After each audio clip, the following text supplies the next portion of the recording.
Hello, Antler Nation. This is the weather update from Connor Herringer. Thursday will be mostly sunny with a high in the low 70s. For Friday's football game against Blair, it'll be windy and cooler with a high in the upper 50s. On Saturday, it'll be sunny with a high in the upper 50s. Good luck, Antlers!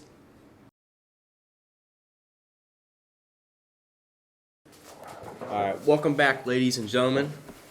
This is your Antler Center here. I'm Joseph Harrington, sorry. I'm Garrett Goldall. I'm Jack Metzke. And today we'll be going through the games of the week. To start us off here in Class A is Omaha Central at Papillion La Vista. I'm going to pass it to these guys to start off. I got Papillion La Vista winning this one. Omaha Central is on their rebuild right now, and Papillion La Vista has all their good players in right now, and Papillion La Vista wins this one. Yeah, I'm going to agree with you. Papillion La Vista is a very good team this year. Omaha Central, like you said, is in the rebuild. Bunch of young guys, going to be good someday. But yeah, I think Papillion La Vista wins this one. And I'm going to go with Papillion La Vista as well. I got 28-14 Papillion La Vista. Yeah, I'm going to say 28-7. 14-7. Next up, we have Omaha Westside at Kearney. I got Omaha Westside on this one. They're just such a solid team. They got the Rezac twins, Christian Jones, all those good guys, and I just feel like they're going to blow Kearney out. Yeah, Westside's a very good team. Always have been really. Kearney, though, still is a very good game or very good team. Yeah, Omaha Westside's going to win this one. Yeah, I'm going with Kearney. Be the underdog here. Kearney's pretty good. It's a long bus ride. I got Omaha Westside 56, Kearney 35. Yeah, I'm going to go with Westside 42-21. I'm going 6-7. 6-7? Yeah, they're going to miss a field goal. PhD, okay. Alrighty. Next game we have Easy Grand points. Island at Elkhorn South. Elkhorn South is a very good team this year. Always have been. I think Elkhorn South runs away with this one. Yeah, I don't think Grand Island has the capability of being South. Yeah, Elkhorn South is just your mediocre team, but they're always going to win like a game that you expect them to win. So, yeah, Elkhorn South has this one. Oh, yeah. I'm going to go with Elkhorn South. My boys at South are pretty some dogs, so I'm going to go with South. Yeah, Elkhorn South wins this one 35-7. I got 28-14 Elkhorn South. I'm going to go with 21-7 Elkhorn South. All right, now we're moving on to the Class B games of the week. We got Blair at Elkhorn. I'll start this one off. I think Blair has us by just a little bit. We're both pretty even. Blair has a good running game, but our running defense is pretty solid, but I think Blair will win this one. Yeah, I'm going to disagree. I'm going to stick with my dogs at Elkhorn, but it's going to be a dogfight. Proved from the last games that Elkhorn has played, they aren't looking too hot, but they have played the top 5 teams in the state. Like, well, all of them don't have losses except for Scott. Bennington. All right, I don't know. But Bennington North. Bennington North don't have losses. Sorry, pardon me. Anyways, Elkhorn, I think they're gonna get their act together, and I think they're gonna win against Blair. That is a good team. The Elkhorn boys can be locked in. It's a 4:00 game, nice and early.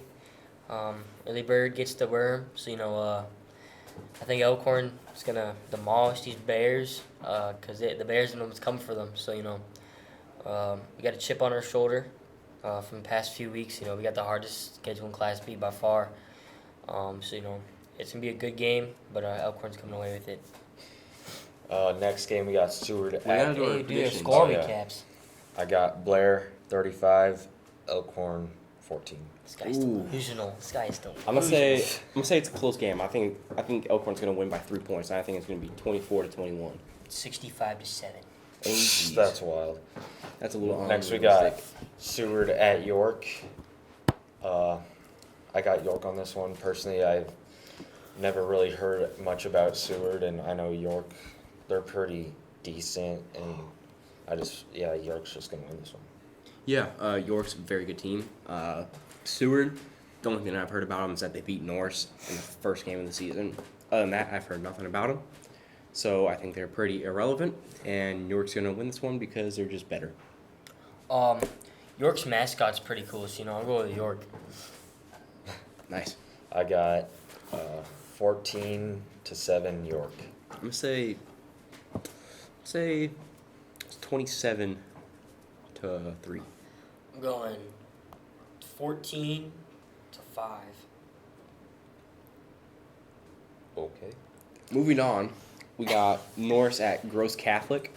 I think this is the best game of the week, in my opinion. We got two teams that are like right next to each other. I think they have the same competition level. They're very similar in the way they play the game, but I think Gross Catholic's going to slightly come away with this one. I think they got a better passing game, and with today being a passing league, Gross is going to come away with it. Yeah, this is going to be a really good game. Both two really good passing offenses. They got Norris has some good wide receivers. Gross has a good quarterback. This is going to be really close, but I think Gross is going to come out with the win. Norse sucks, and I love Gross. They're really nice guys. I'm going with Gross Catholic. Is that literally only because you have a grudge against Norris? A little bit. Alrighty. I'm going to say the final is going to be 28-24. Yeah, I got 28-21. Gross's quarterback's like Mahomes. I'm going 45-6. All right. Now we got the recaps from last week. First to start off, we got Bell West at Gretna. Bell West won this one 13-14. Bell West came into a very hostile Gretna environment, and they somehow won it by 1 point. Yeah. I think this can be considered an upset. Gretna, not as good as what they were last year. Bell West just came out on top, but they're the better team. Yeah. Gretna lost their long-haired quarterback. They're not really relevant anymore. They got a few Husker commits, but Bell West, they've got a lot of manpower. They just don't know how to use it well. But prayers up to that Bell West player who kind of got dismantled. So yeah. Next up, we got Kearney at Grand Island. Kearney won this one 10-7. This was definitely one of the closer games, but they're not a very good team, but they somehow beat Grand Island. Yeah, I think Grand Island's kind of like us in a way. We're always going to be competitive no matter what, especially going into an away game that's kind of like far away. Always going to be competitive, going to keep it close, except for our past couple of weeks. But, Kearney, very good team in Class A. Barely came away with it, though. So it can be concerning, but I don't really think it is. Yeah. Grand Island, they're legit. Just got a tough schedule. They're kind of far away though, so it's kind of a drive for both ways for them. If they're playing anybody like away, they always got to go to the Metro, which is like a 5-hour drive. So Kearney's legit. So yeah. Next up, we got Prep at Omaha Central. Prep won this one 34-28. These are two really good Omaha teams. They play their hearts out every single game, and Prep came out with this one. Just showed they were the better team. Yeah, them Prep boys are pretty good, Prep's always been really good at football. Central's like we said earlier, they're going through a rebuild, so obviously they're not going to be as good as what they were. So yeah, Prep came out on this one. I think that's what people expected, but I don't think it should have been this close. Yeah, Central, they're all right. I don't want to say too much about them. Prep, they should get lucky sometimes. Their quarterback, Dean Donaldson, he has his games. Doesn't have his games. They got a pretty good squad. They just have a horrible coaching staff. Yeah. Now we got Class B recaps. We got Elkhorn at Elkhorn North. Elkhorn North won this one 35-17. To me, I don't know how we lost this game because I know we historically beat Elkhorn North in football pretty bad, and now we lost to Elkhorn North. So I don't know how this happened, but I guess it happened. I think Elkhorn North's just fueled on the energy that they've had throughout the season. They're still undefeated, still number one, and moving forward throughout the rest of the season, Elkhorn North is going to have a challenge against Bennington. But honestly, that game is going to be a toss-up, in my opinion, just by how much Elkhorn North beat Elkhorn by. Because Elkhorn beat Elkhorn North in the past couple of years, so it's like the same stuff that they should have expected. But this time, not. No comment. Next up, we got Westview at Mount Michael. Mount Michael won this one 31-28. These are two very even Class B teams, but they're very low in the rankings. Horrible. So Mount Michael just showed that they were the better, worse team. Yeah, that's a great way to put it. Yeah, wow. I couldn't have actually said that better. I'm just going to move on to Jack there.